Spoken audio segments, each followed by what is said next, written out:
Les mecs, ça vous ferait quoi si là tout de suite vous avez 142 millions d'euros en bitcoin?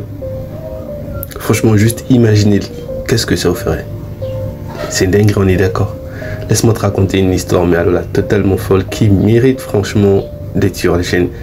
Comme je vous ai annoncé, en fin d'année, il y aura beaucoup de nouveautés sur la chaîne. Voilà, on parlera beaucoup crypto-monnaie. Si tu es d'accord, on se retrouve de l'autre côté.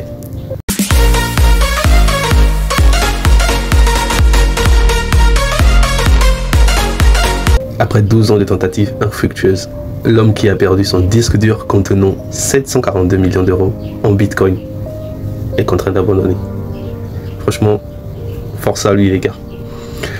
C'est l'histoire d'un mec, voilà, qui vient de passer 12 ans d'efforts acharnés, James Howell, qui a perdu un disque dur contenant l'équivalent de 742 millions d'euros en bitcoin. Il va faire une croix sur son rêve. Retour sur une histoire de crypto-monnaie, d'erreurs fatales et de montagnes de poubelles. Une fortune numérique enfouie sous des tonnes de déchets. Il y a une douzaine d'années, bien avant que le bitcoin ne soit connu du grand public, seuls les geeks, un peu marginaux, investissaient dans les crypto-monnaies. James Howell, un informaticien gallois, faisait partie de ces geeks marginaux. Alors que le bitcoin ne valait presque rien, il en achète 8000, histoire de... Puis il laisse sa crypto dans un disque dur qu'il oublie au fil des ans. En 2013, Howell jette le HDD contenant ses précieuses jetons. La dinguerie les gars. À l'époque, cette perte représentait déjà un coût d'environ 8 millions d'euros parti à la décharge municipale de Newport, au sud du pays légal. Aujourd'hui, avec la flambée du cours du Bitcoin, la somme est juste vertigineuse les mecs.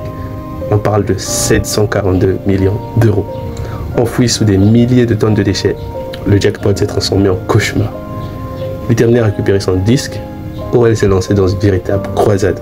Son plan, explorer la décharge en question pour retrouver le petit bout de technologie coincé quelque part au milieu de 10 à 15 000 tonnes d'ordures. Le informaticien s'est évidemment heurté à une série d'obstacles. Les autorités locales, notamment, ont toujours refusé cette demande, avançant des préoccupations écologiques et sanitaires. Évidemment. Techniquement, ces autorités n'ont pas tort. Selon la loi britannique sur le contrôle de la pollution, tout déchet livré à une décharge devient immédiatement propriété du site. Pire, creuser pour retrouver un objet aussi petit qu'un disque dur aurait pu libérer des substances toxiques et mettre en danger non seulement l'environnement, mais aussi la santé des habitants du coin.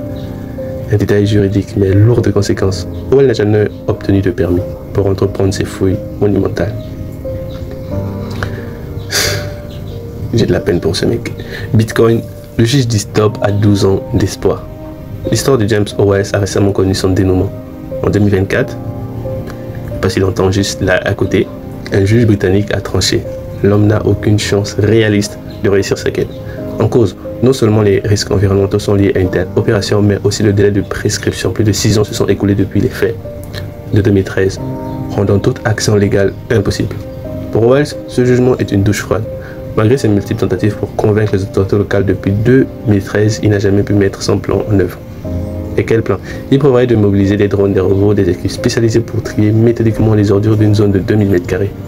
Une mission titanesque, digne d'un scénario hollywoodien. Après tout, s'il retrouvait son disque dur, il pouvait bien se le permettre. Face à ce rejet définitif, Howell a exprimé sa frustration envers le système judiciaire britannique, dénonçant un manque d'ouverture pour examiner son dossier en profondeur.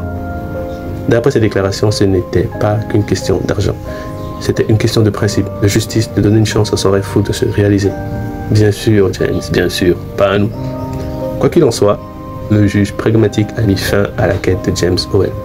Que ce soit d'un point de vue logistique, sanitaire ou légal, rien ne semblait réalisable. Et puis même, si le disque avait été retrouvé par miracle, la probabilité pour qu'il soit encore en état de fonctionnement vu la fragilité des HDD est extrêmement faible. James Howell repart donc les mains vides, condamné à voir les montagnes de détritus recouvrir à jamais sa fortune.